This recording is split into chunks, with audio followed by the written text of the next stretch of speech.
Hey Internet, welcome to Thermodynamics tutorial. This is a made-up question not found in your textbooks. Is moles of a substance extensive or intensive property?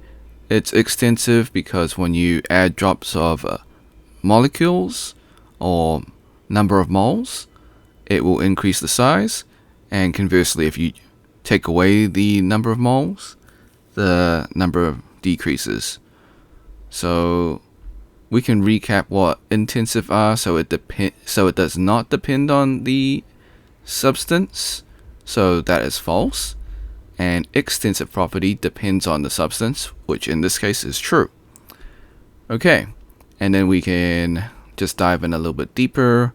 So the quantity of moles of a substance within a system directly corresponds to the count of atomic particles present in the system. That's basically what we just said.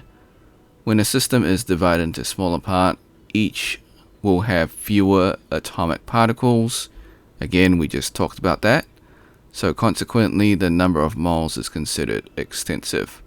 Okay, so that's the long version. And the short version, yes, it is extensive. Before we leave, I encourage you to save this video on your PC. Use the snipping tool. If you know how to use that, great. If not, follow the steps. If you're on Mac, use your Mac equivalent. So it will be in your taskbar, or you use the Windows search, type in snipping tool. Click video option, click on new. Left click, drag the rectangle and cover the YouTube screen. This is just an example.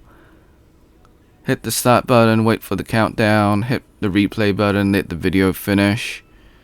Hit the red square, stop recording, save the video. Like and subscribe. If you want to support me, become a member or drop a super thanks. If you got questions or comments, leave it in the comment section. Share with your friends because this is a made up question and they won't be able to find it. Until next time, see ya.